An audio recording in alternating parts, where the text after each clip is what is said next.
네, 안녕하세요. 저는 소개해주신 대로 작년에 외교관 후보자 선발시험 최종 합격한 차완희입니다. 앞서서 이 시험에 대한 진행 방식이라든지 이런 거는 대략 자세히 설명을 해주셨기 때문에 저는 조금 더 구체적으로 과목별 준비 방법이라든지 수험 생활에 대해서 이제 전반적으로 말씀드리고자 합니다. 일단 저도 제 주변을 봤을 때 저랑 되게 다르게 공부하시는 분들도 많고 되게 다양하게 공부하시는 분들이 많다 보니까 제가 오늘 설명드리는 것도 이런 한 가지 방법이 있다 정도로만 알아두시고 참고만 해주셨으면 좋겠습니다. 네, 그리고 들으시다가 혹시 궁금하신 점이 있다면 이제 마지막에 Q&A 시간을 활용해 주시면 될 것 같습니다. 먼저 1차 그리고 헌법 과목부터 이제 설명을 드리도록 하겠습니다. 그래서 먼저 피셋에 대해서 전반적으로 말씀을 드리자면 아까 말씀해 주셨는데 먼저 자신의 점수대를 파악하는 것이 조금 더 우선이 되어야 된다고 생각을 해요. 그래서 저는 이제 어떤 강의를 들을지 또 그 강의를 얼마나 들을지 고민을 할 때 먼저 제가 진입하기 전에 기출을 풀어봤을 때 몇 점 정도 나왔는지를 먼저 생각을 해보았는데, 그래서 저는 진입하기 전에 한 2년에서 3년 정도의 기출 문제를 먼저 풀어봤고 또 거기서 나온 점수대를 보고 이제 학습 계획을 짰던 것 같습니다. 그래서 예를 들어서 저는 진입 전에 풀어봤을 때 점수가 합격선에서 크게 벗어나지 않는 점수였어서 피셋 과목의 경우는 실전 모의고사 과목 빼고는 따로 강의를 수강하지는 않았습니다. 그래서 이제 다 자신의 이제 본인 점수대가 다 다르기 때문에 먼저 풀어보시고 어디까지 강의에 의존할지를 결정하시면 될 것 같습니다. 그래서 조금 더 구체적으로 설명을 드리면 헌법 같은 경우는 저는 기본 강의 그리고 기본서, 기출을 먼저 토대로 공부를 했고 그 다음에 이제 두 번째 헌법을 볼 때 핵심 강의를 수강을 했습니다. 그래서 헌법은 아까 말씀드렸듯이 페논페 과목인 만큼 60점만 넘으면 되긴 해서 다른 피셋 과목이나 2차 과목만큼 이렇게 많은 시간을 투자할 필요는 없지만 그래도 60점을 넘길 수 있다는 자신감이 들 때까지는 공부를 해주시는 게 좋다고 생각을 합니다. 그래서 저는 헌법을 별도로 몇 시간씩 잡아서 공부를 하기보다는 자투리 시간, 즉 식사를 시키고 밥이 나오기 전까지의 시간이라든지 아니면 조금 쉬는 시간, 아니면 집중이 안 되는 시간, 그런 자투리 시간들을 활용을 해서 종문을 외우고 또 모의고사에서 헷갈렸던 선지들을 공부하는 식으로 이제 공부를 했습니다. 그 다음에 피셋 같은 경우는 저는 아까 방금 전에 말씀드렸듯이 실전 모의고사를 제외하고 별다른 강의를 수강하지 않아서 본격적으로 1차를 준비한 기간은 그 1차를 제가 보기 한 달 전 정도라고 생각해 주시면 될 것 같아요. 물론 이제 본격적인 준비는 한 달 전이긴 하지만 그 전까지도 피셋에 대한 감을 잃지 않기 위해서 쭉 이제 한 일주일에 한 과목, 한 개년 한 과목 정도씩 이제 풀어봤는데 저는 그거를 이제 스터디를 통해서 했습니다. 그래서 스터디 효용성은 이제 2차 과목에서 조금 더 자세히 말씀드릴 거고 피셋 같은 경우 이제 보통 스터디를 피셋은 잘 하지 않는다, 피셋은 스터디 효용성이 낮다라는 말도 있기는 하지만 저는 그래서 그 스터디를 어떻게 활용하는지에 따라서 그 효용성이 다르다고 생각을 합니다. 그래서 저는 피셋에 있어서 이 문제를 어떻게 풀었는지 이런 거를 공유하는 스터디를 진행하진 않았고 그냥 모여서 같이 이제 시간을 재면서 피셋 문제를 풀고 또 정말 어떻게 푸는지 이해가 안 되는 문제 정도만 이제 서로 공유를 하는 식으로 이제 진행을 했습니다. 그래서 피셋 스터디가 그렇게 시간을 많이 잡아먹지 않아서 조금 더 그 효용성이 높았다고 할 수 있을 것 같습니다. 그 다음에 저는 피셋 같은 경우 흔히 양측이라고 불리는 이제 문제를 많이 풀어보았는데 저는 그래서 그 한 달 기간 동안 외교원 기출 10개년 그리고 입법고시 기출 5개년을 풀었고 그 외에 이제 리트 과목 조금을 이제 풀었던 것 같습니다. 그리고 한 달 전부터 이제 이 기출을 푸는 것과 동시에 이제 강사님들의 모의고사 과목을 열심히 풀었던 것 같습니다.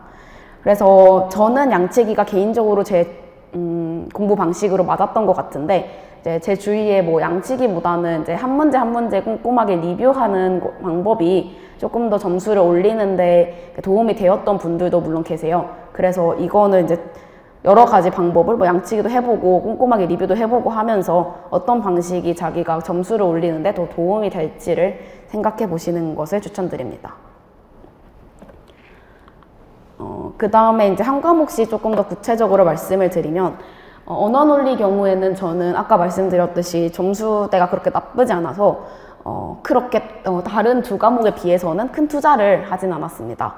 그래서 저는 일단은 교재로 논리퀴즈 매뉴얼이라는 교재를 통해서 논리퀴즈 문제를 어떻게 푸는지 그 풀이법을 조금 공부를 했던 것 같고, 또 강의도 논리퀴즈 특강 정도로 들었습니다. 실전 모의고사 전까지는.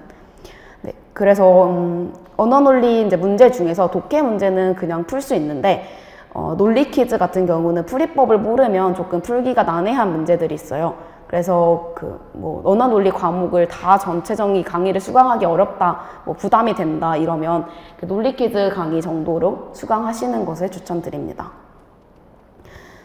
그 다음에 자료 해석 같은 경우는 저는 자료 해석은 제가 가장 취약한 과목이라고 여겼고, 또 아까 말씀해 주셨듯이 점수를 좀 가장 많이 올릴 수 있는 과목이다 보니까 다른 과목들에 비해서는 상대적으로 좀 시간 투자를 많이 했습니다. 그래서 저는 자료 해석 같은 경우는 한 번쯤은 기본 강의라든지 아니면 핵심 강의라든지 이런 강의를 한 번쯤 들어보시는 것을 추천드리는데, 각 강사님별로 이제 강조하시는 풀이법 혹은 스킬이 좀 다를 수는 있어요. 하지만 이 강사님들이 알려주시는 다양한 스킬들 중에 일부라도 자신의 것으로 만든다면 또 문제를 푸는 데 많은 도움이 되기 때문에 한 번쯤 강의를 수강해 보시는 것이 풀이 시간 단축을 위해서 중요하다고 생각을 합니다. 하지만 이제 모든 그 문제 풀이를 그 스킬에만 전적으로 의존할 수는 없기 때문에 저는 계산 연습도 꾸준히 했습니다. 그래서 저는 보통 아침에 일어나서 뭔가 공부는 시작을 해야 되는데 아직 잠이 다 깨지 않아서 암기 과목을 하긴 조금 어렵다라고 생각이 드는 그 정도의 시간에 그 비타민이라는 교재, 그리고 석치수 선생님 계산 연습 책이 있어요. 그래서 그 책 가지고 이제 계산 연습을 한 30분에서 1시간 정도씩 꾸준하게 했던 것 같습니다. 그 다음에 이제 상황 판단 같은 경우에는 다들 아실 것이라 생각을 하지만 법률형, 계산형, 그리고 퀴즈형의 세 파트로 나누어질 수 있습니다.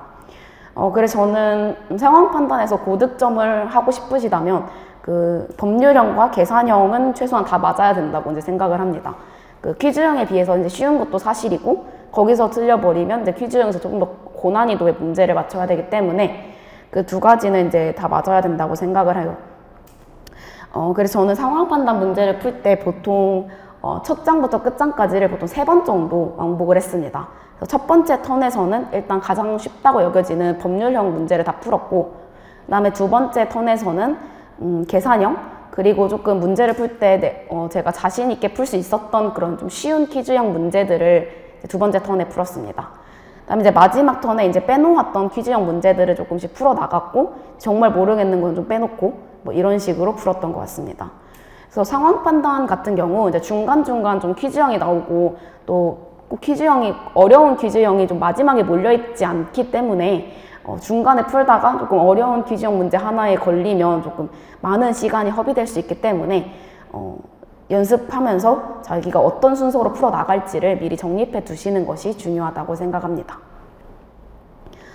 또한 제가 앞에서 말씀드렸던 그 피셋 세 과목 모두에 이제 공통적으로 이제 적용이 되는 방식인데, 저는 일단 피셋 그 40문제를 풀 때 그 시간 내에 40문제를 다 풀겠다는 생각을 전혀 하지 않았어요.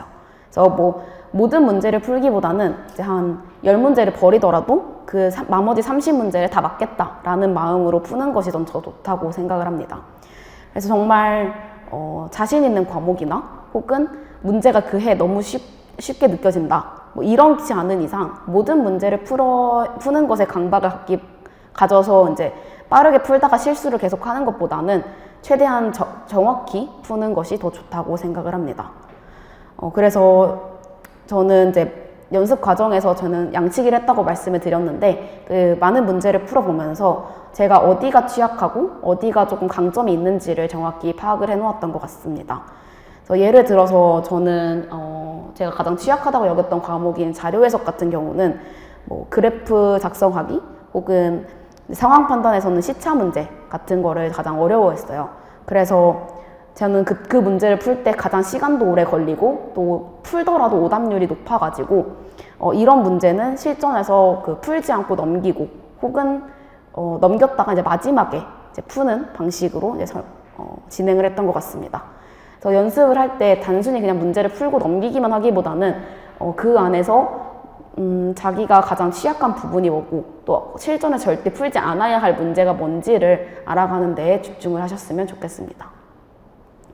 마지막으로 1차 시험은 당일의 컨디션도 매우 중요하게 작용을 하는데, 그래서 따라서 1차 직전, 전날까지 막 엄청 열심히 밤새도록 공부를 하기보다는 공부 시간을 적절히 정리해서 당일의 최상의 컨디션으로 문제를 풀 수 있도록 하는 것이 좋다고 생각합니다. 그래서 저도 실제로 1차 시험 전날에는 오전에 헌법 한번 살짝 보고 헷갈리는 유형들 한번 살짝 확인한 다음에 이제 오후부터는 좀 휴식을 취했던 걸로 기억을 합니다. 그리고 학원에서 진행하는 전공 모의고사 같은 것들을 현장 응시를 통해서 시험장 분위기를 어느 정도 이제 익숙하게 하고 가시면 시험장에서 조금 더 긴장을 완화하는 데 도움이 될 수 있을 거라 생각을 합니다. 그 다음에 2차 과목 같은 경우는 저는 일단은 개인적으로 2차 과목 3과목과 다 무관한 전공을 이제 대학에서 전공을 해서 진입 전까지 이 3과목에 관련된 하나의 과목도 들어보지 않았어요. 그래서 저는 진입할 때 제가 최대한 많은 강의를 들어봐야 되겠다는 것을 좀 깨닫고 있었고, 그래서 저는 종합반을 선택했던 것 같습니다. 그래서 저는 이제 이어서 이제 좀 더 자세히 설명을 드릴 텐데, 일단 저는 3과목 모두 예비순환부터 3순환까지를 전부 수강을 했고, 근데 이제 저는 2순환 기간에도 아까 말씀드렸듯이 상대적으로 피셋에 투자하는 시간이 적었기 때문에 조금 2차 과목에 남들보다는 조금 더 집중을 할 수 있었던 것 같습니다.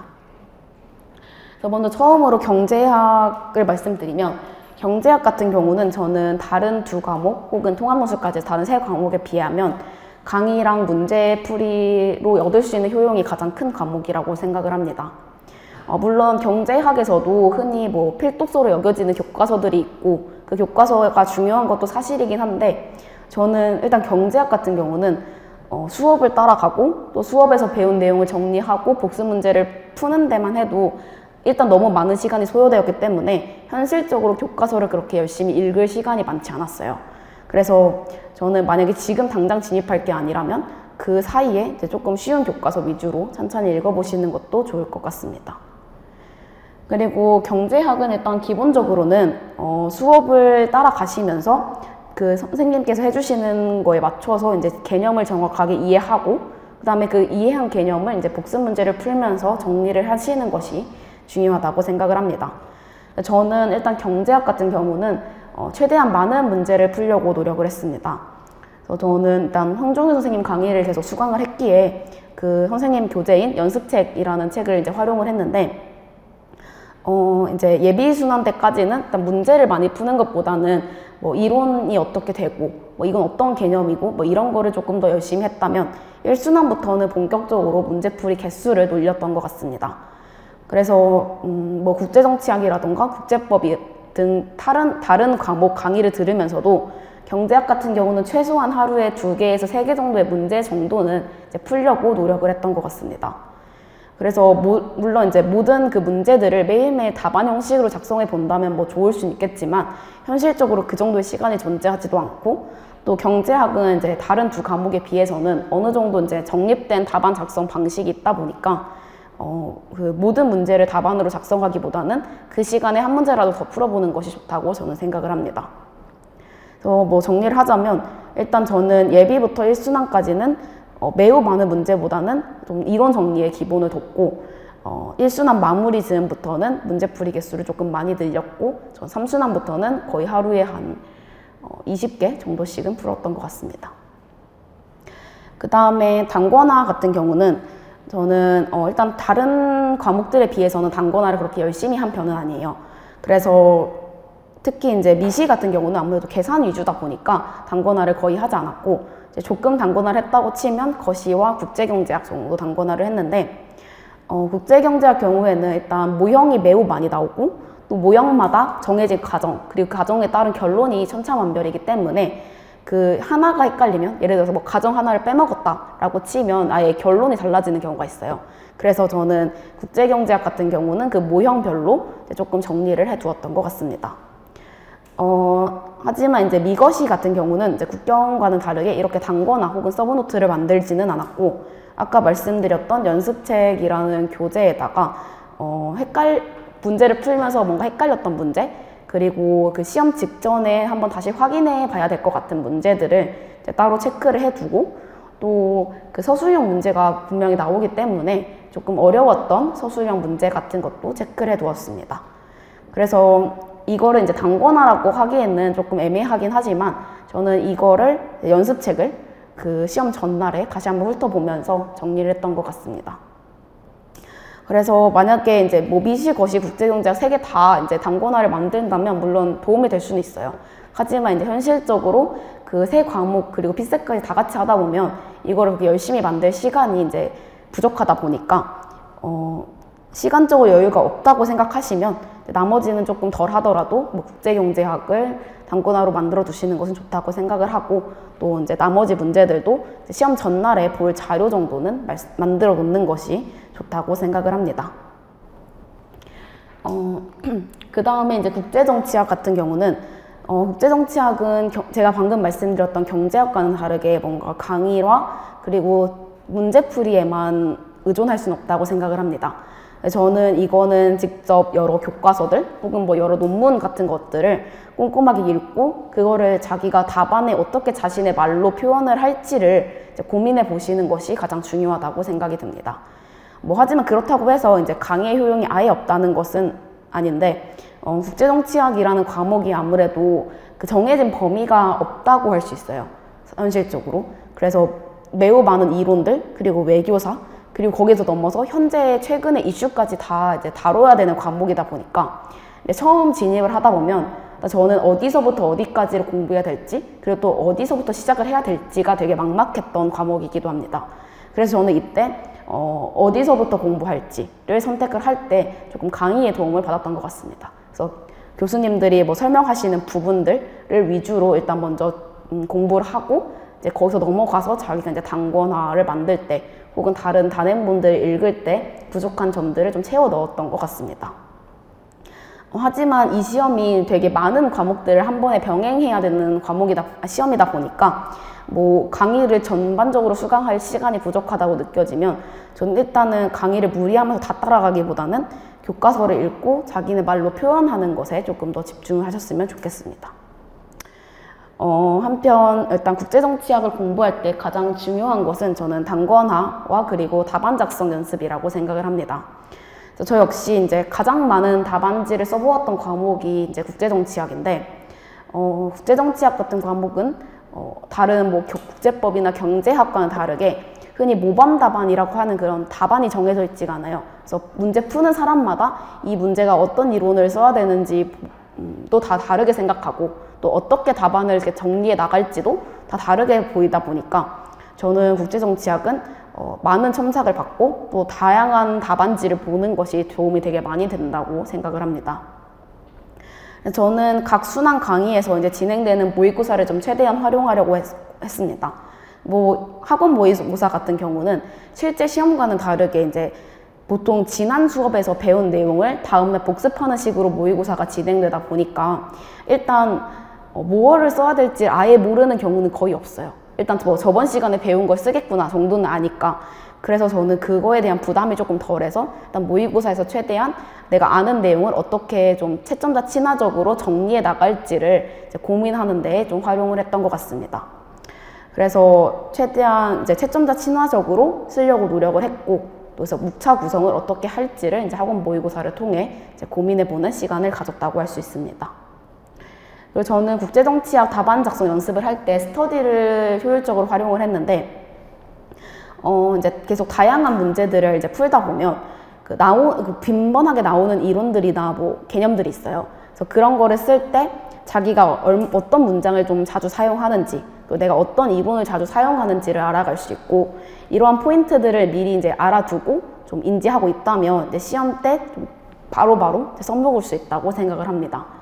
예를 들어서 제가 이제 시험을 볼 때 국제정치학 마지막 문제 쓰기 전에 이제 한 10분 정도가 남았는데, 그 문제가 이제 운이 좋게도 제가 좀 좋아하는 파트였고, 평소에 많이 쓰던 이론이 나오는 문제여서 10분 안에 20점을 다 썼던 것 같습니다. 그래서 그리고 많은 문제를 풀다 보면 대체로 그 해에 다양한 강사님들이 공통적으로 좀 집중하는 부분들이 있어요. 그래서 그 부분들을 이제 보고 그 부분은 조금 더 완벽하게 좀 집중해서 공부를 해야겠다라는 생각을 가질 수 있습니다. 그리고 또 다양한 모의고사 그리고 혹은 좀 예전 기출까지 풀어본다면 약간 좀 시기가 지난 거라고 생각이 들 수는 있는데, 잘 알지 못하는 개념이 나오더라도 지금 내가 배운 걸 가지고 어떻게 그나마 답안을 구성이라도 해보겠다라는 거를 연습을 할 수 있습니다. 그래서 시험에 아무리 브리타가 나오더라도 최대한 10장은 채우겠다라는 거는 생각을 해보실 수 있을 거라 생각합니다. 저는 뭐 종합반에서 구성해주는 스터디 혹은 뭐 개인적으로 이제 친분이 있는 사람들과 스터디를 조직해서 좀 다양한 답안을 써보는 것을 추천드립니다. 그리고 국제정치학 같은 경우는 많은 이론, 외교사, 그리고 이슈들을 다 알아야 되는 과목인 만큼 공부할 양이 매우 많아서 저는 이제 암기할 때 조금 어려웠던 것 같습니다. 그래서 저는 국제정치학 같은 경우는 간단하게라도 단권화를 하시는 것이 좋다고 생각을 합니다. 저는 국제정치학과 국제법 모두 키워드만 이제 단권화에다 딱딱 써놓기보다는 그 교과서 속 문장을 좀 그대로 옮겨놓는 방식을 택했습니다. 그래서 키워드만 암기하다 보면 답안 서술할 때 좀 잘못된 방식으로 이제 이용할 가능성도 있어서 저는 최대한 그 앞뒤 맥락을 다 파악할 수 있게끔 교과서 속 문장을 최대한 활용을 했던 것 같습니다. 그래서 단권화 시기 같은 경우는 저는 국제정치학은 일단 1순환 시작 시기부터 이제 단권화 작업을 시작해서 2순환 끝나기 전까지 다 완성을 했던 것 같습니다. 하지만 만약에 1순환과 2순환 진행할 때 피셋 공부 같은 걸로 이제 시간이 너무 없다라고 하시면 전 늦어도 3순환이 끝나기 전까지는 이제 완성을 해야 된다고 생각을 합니다. 그래서 너무 늦은 시기까지 이제 단권화를 하는 데만 이제 매몰된다면 다른 문제풀이라든지 이런 거를 좀 놓치게 될 수 있기 때문에 미리미리 해놓으시면 좋을 것 같습니다. 그리고 저는 국제정치학 단권화 중에서 가장 하나만 꼽아라 라고 한다면 전 연표라고 생각을 합니다. 그래서 외교사가 되게 방대한 과목이고 또 교과서들도 완벽하게 시간 순서도 서술이 되어 있진 않아요. 그래서 뭔가 교과서만 보고 이제 공부를 하다 보면 조금 시간의 배열이 좀 흐트러지는 경우가 있어서 저는 연표는 직접 시간 순서대로 간단하게라도 이제 만들어 보시는 것을 추천드립니다. 네, 그 다음은 이제 국제법인데 대부분 학교에서 국제법 과목을 들어보신 분들은 많지 않으실 거고, 또 법 같은 경우는 교과서에 이제 써 있는 모든 내용이 통설이 아닐 수도 있어요. 그래서 또 바뀐 판례도 있을 수 있고 해가지고 저는 강의의 도움을 많이 받았던 것 같습니다. 그래서 저는 처음 진입하실 때 국제법 비전공자라면 한 번쯤 강의를 수강을 해서 체계를 잡는 것이 좋다고 생각을 듭니다. 그래서 물론 강사님들께서 정리해 두신 책도 있고 하지만 일단 저는 처음 공부할 때는 교과서를 위주로 공부하시는 것이 좋다고 생각을 합니다. 왜냐하면 이제 강사 교재라는 것이 어차피 교과서를 정리해 둔 것이긴 하지만 이제 교과서랑 문장을 쓰는 방식이 달라지고 또 순서가 달라지고 한다면 가끔 맥락이 이해가 안 되는 부분들이 있을 수도 있어요. 그래서 저는 강사 교재를 활용하는 것도 좋지만 한 번쯤은 교과서를 읽어보시는 것이 좋다고 이제 생각을 합니다. 그래서 국제법 같은 경우는 저는 공부를 할 때 복습을 되게 중요시했습니다. 그래서 저는 일단 보통 강의가 이제 저녁에 끝날 경우도 있고 이제 오후에 끝날 경우도 있는데, 그러면 오후에 끝난다면 저녁 시간, 저녁에 끝난다면 다음날 오전 시간을 활용을 해서 반드시 그 전에 배운 내용을 복습을 했습니다. 그래서 저는 복습을 할 때 일단 흔히 이제 필독서라고 여겨지는 그 두 가지 교과서, 김대순 교수님 교과서랑 정인석 교수님 교과서를 같이 보고, 또 안진 선생님께서 수업 때 추가 자료를 나눠주셨다면 그 자료까지 해서 세 가지 자료를 모두 보면서 이제 정리를 했습니다. 그래서 저는 국제법 단권화를 따로 시기를 잡아서 정리했다기보다는 그 복습하면서 정리한 거를 단권화로 완성을 했던 것 같습니다. 그래서 그 강의는 강의대로 듣고 또 단권화는 단권화도 다른 시간에 내서 정리를 하시는 것보다는 이제 강의 복습과 단권화 정리를 이제 한 번에 끝낼 수 있도록 효율적으로 운용하시는 것이 좋다고 생각을 합니다. 그래서 제가 아까 국제정치학은 많은 답안을 써보는 것이 도움이 되었다고 했는데 저는 국제법은 그거에 비하면 많은 답안을 작성하진 않았습니다. 그래서 저는 그 순환마다 있는 이제 모의고사들 그리고 저는 안진 선생님 답안지 특강을 들어서 그 특강에서 다루는 문제들 정도만 답안을 써봤고 따로 뭐 답안지 스터디를 한다거나 그러지는 않았습니다. 그래서 왜냐하면 국제법 같은 경우는 이제 답안을 쓰는 것도 물론 중요하긴 하지만 그 답안에 내가 어떤 내용을 쓸 수 있을지를 먼저 암기하는 것이 중요하다고 생각을 합니다. 그래서 뭐 일단 암기가 하나도 안 된 상태로 문제만 그냥 풀어보다 보면 이제 암기가 안 돼서 이제 시험에 생각이 나지 않는 경우도 있을 수가 있다 보니까 일단은 그 암기가 어느 정도 선행되어야 된다고 생각을 합니다. 그리고 이제 순환 강의 중간에 들어있는 모의고사 같은 경우는 채점 후에 이제 피드백 그리고 채점평이 제공이 되는데 저도 이제 국제법 채점을 좀 많이 했는데 배운 내용이더라도 그러니까 전날 배운 내용을 보는 시험이더라도 이거를 어떻게 적용할지 모르는 분들이 좀 많았다고 생각을 합니다. 그래서 이때 이제 그 채점을 하면서 혹은 채점평에 이제 어떻게 그 답안을 채점자 친화적으로 쓸지 또 어떻게 아는 것을 정확하게 현출해 낼지를 적어드리기 때문에 저는 그 강의를 수강하신다면 모의고사는 반드시 참석하시는 것을 추천드립니다. 그래서 이제 국제법 같은 경우는 제가 계속 말씀드렸듯이 이제 조문, 그리고 판례, 그 다음에 요건까지 모든 것을 정확하게 암기하는 것이 중요한 과목입니다. 그래서 저는 이제 아까 말씀드렸듯이 복습하면서 단권화 자료를 이미 만들었기 때문에 틈틈이 그 단권화 자료를 읽고 이제 외우려고 노력을 했고 또 조문 같은 경우는 저는 그 조그마한 큐카드 형식의 노트를 구매를 해서 거기에 이제 조문을 좀 필수적인 조문들만 따로 정리를 해서 이제 자투리 시간에 암기를 하는 방식을 택했습니다. 그래서 3순환 근이 모든 강의가 끝나고 이제 그 시험 볼 때까지 조금 시간이 뜨는데 그때는 다른 과목을 하기에도 좀 시간이 부족하기 때문에 그 이전까지 조문을 최대한 암기해 두시는 것이 저는 필요하다고 생각을 합니다. 그리고 이제 마지막으로 이제 단권화 같은 경우는 만약 내가 그 단권화를 들고 시험장에 갈 수 있다면 그 단권화 내용을 그대로 써도 무방할 만큼 목차를 잘 구성하시는 것이 필요하다고 생각이 들어요. 그래서 보통 시험에 쓰는 목차대로 예를 들어서 첫 번째 의의, 조문, 요건, 판례 이런 식으로 다 목차를 갖춰서 정리를 하시는 것이 저는 좋다고 생각이 듭니다. 그리고 이제 많은 분들이 이제 국제경제법을 꼭 공부를 해야 되나라고 생각을 하실 수도 있어요. 그래서 저도 이제 국제법만 하기에도 이제 시간이 좀 많이 부족해서 국제경제법까지는 크게 다루지 못했는데 제가 시험 볼 때도 이제 국제경제법이 이제 출제가 됐어요. 통합논술에. 그래서 분명히 국제경제법이 출제가 될 수도 있기 때문에 중요한 부분만큼은 좀 특강이나 혹은 관련된 교재 같은 것을 활용을 해서 정리를 해두시는 것이 필요하다고 생각이 듭니다.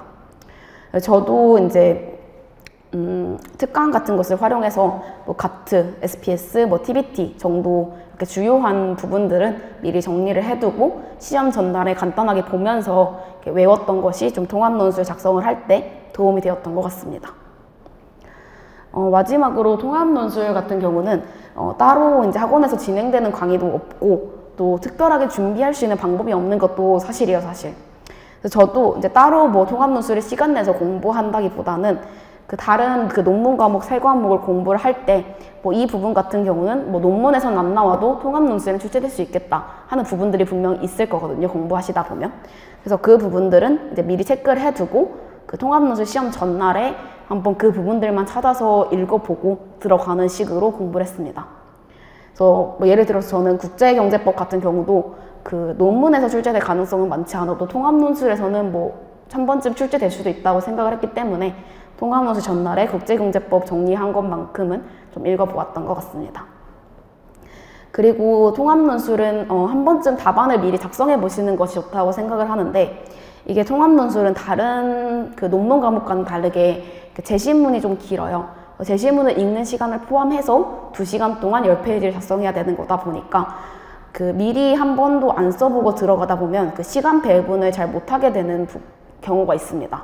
그래서 미리 그 기출 문제를 통해서 한두 번 정도라도 답안을 쓰면서 자기가 어느 정도 속도로 읽고 어느 정도 속도로 문제 풀이를 시작해야 되는지를 조금 파악을 해주시면 좋을 것 같습니다. 그리고 통합논술 같은 경우는 분명히 제시문이 존재를 하기 때문에 제시문을 최대한 활용하는 것이 중요하다고 생각이 듭니다.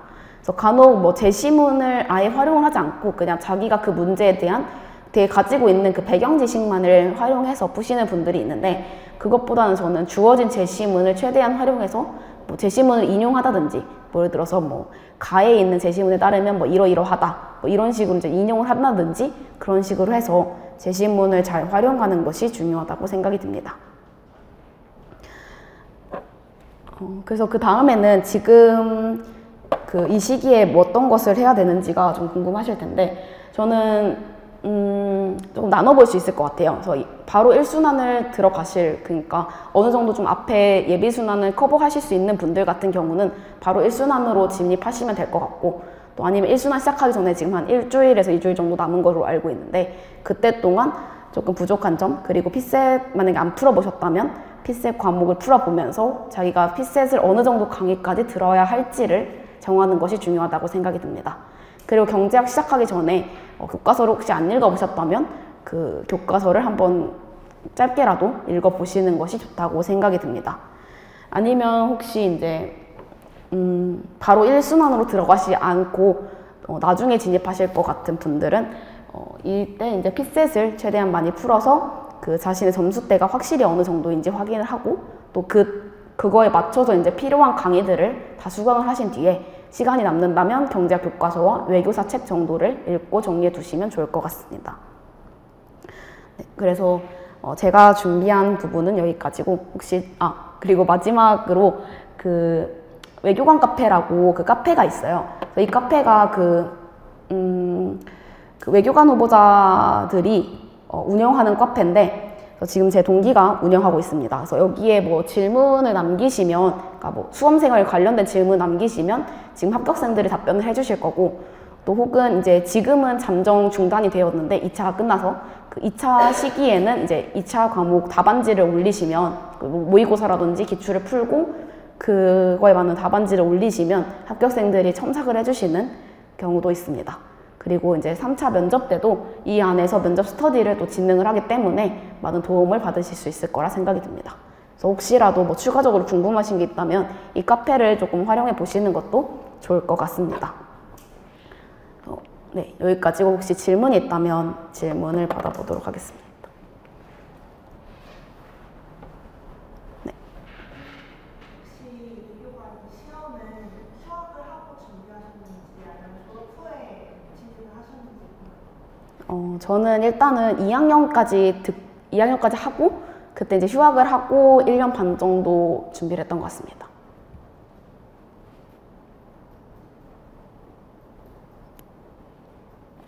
혹시 그 종합반 커리큘럼을 계속 따라오셨다고 했는데, 그러면 그 전년도 3월부터 계속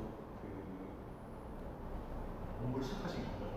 네, 저 2022년 3월부터 그 다음 해 그 2차 전까지 강의를 수강했습니다. 제가 질문 드리고 싶은 게, 3월부터 이제 6월까지가 보통 예비순환 하거든요.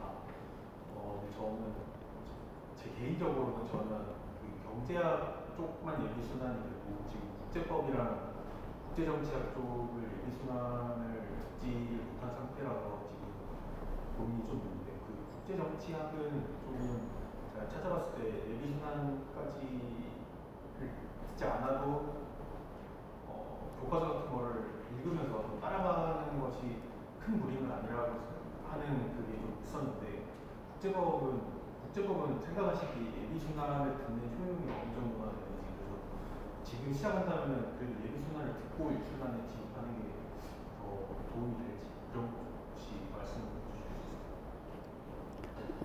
근데 저는 국제법 같은 경우는 그 강사님마다 다른 것 같아요. 그래서 뭐 예비순환, 그러니까 보통은 이제 예비순환부터 3순환까지 전체 내용을 계속 반복적으로 돌리는 건데 혹여 예비순환이나 뭐 1순환은 여기까지, 그다음에 2순환은 그 다음부터 뭐 이런 식으로 진행하시는 경우도 분명히 있거든요.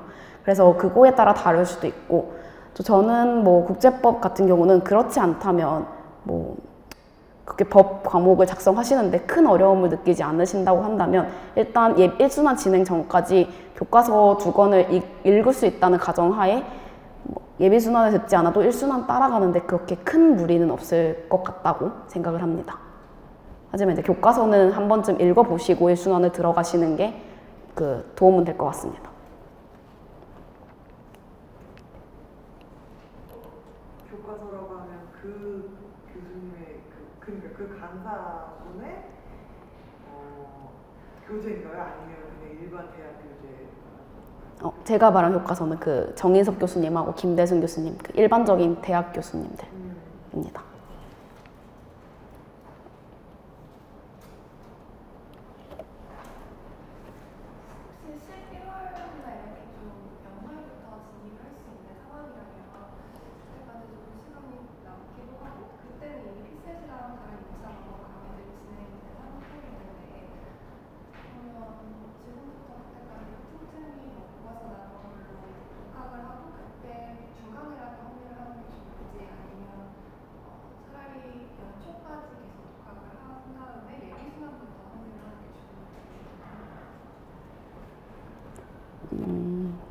사실 그 연말에 진입을 하신다면 2순환까지는 어느 정도 끝나는 시기라고 생각이 듭니다.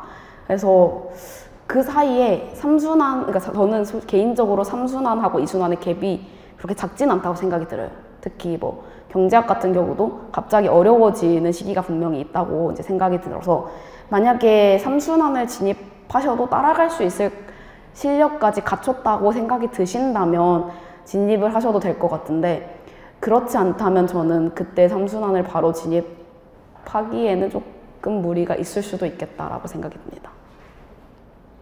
영어나 그런 이렇게 시험 먼저 이렇게 점수가 있어야 되는 과목들은 언제 하셨어요? 그 전에? 저는 그 22년 1, 2월에 땄습니다. 그러니까 본격으로 이거 하기 전에 딱 거죠? 네네네.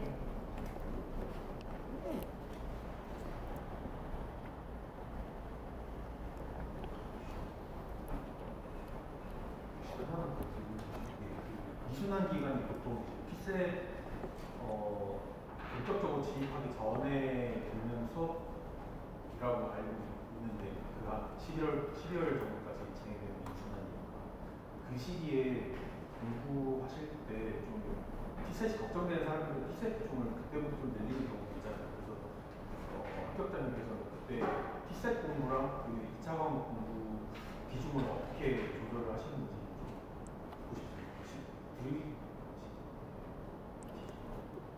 저는 이순환 때는 그렇게 피셋 공부를 많이는 하지 않았던 것 같아요. 저는 피셋을 본격적으로 한 게 그 실전 모의고사 시작된 이후라서 그 전까지는 일단 2차 과목에 조금 더 집중을 했고, 근데 이순환 때는 그 스터디 하면서 문제풀이 개수를 조금 늘렸다? 그 정도인 것 같습니다. 저는 한 30대 70?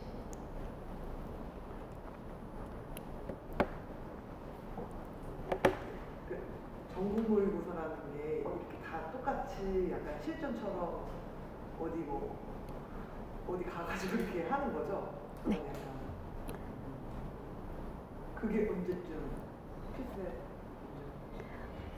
일단 여기 한림에서도 진행하는 모의고사가 있습니다. 그래서 여기서는 아마 이 강의실에서 이제 진행하는 걸로 알고 있고, 그거는 이제 저도 그것도 수강을 했는데 이제 시간 맞춰서 처음부터 끝까지 이제 풀어본다, 그 모든 과목을 풀어본다라는 것에 의의를 뒀고, 또 뭐 전국 모의고사 같은 경우는 뭐 법률 저널이라든지 이런 데서 진행을 하는 경우가 있어서 그거는 이제 아마 학교를 빌려서 하는 걸로 알고 있습니다.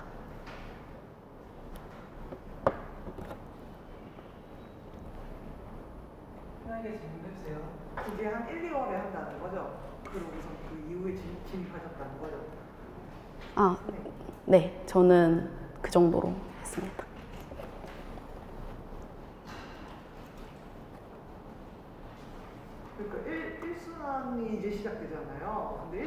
다 못 들었어요. 그랬을 경우에 뭐 강의를 다 수강하기에는 어려운 기간인데 그러면 교과서라도 읽고 들어가는 게 낫다 이 말씀인가요? 1순환에 들어갈 때? 아, 예비 순환을 못 들어. 네네 예비 순환. 아, 네, 예비 순환을 못 들었는데 1순환으로 바로 진입하셔야 되는 경우 같은 경우는 저는 그 전에 이제 좀 뜨는 기간 동안 교과서라도 읽어보시는 것이 좋다고 생각을 합니다.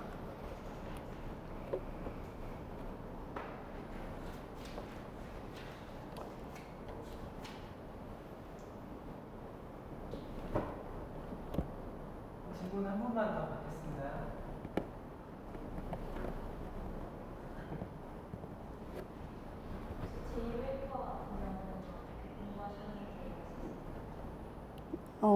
일단 저는 제2외국어가 중국어인데 사실 저는 중국어를 조금 많이 오래 배워서 준비를 그렇게 크게 하진 않았습니다.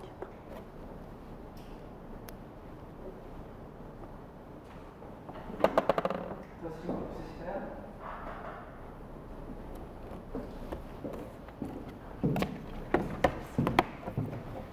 박수 한번 해주세요.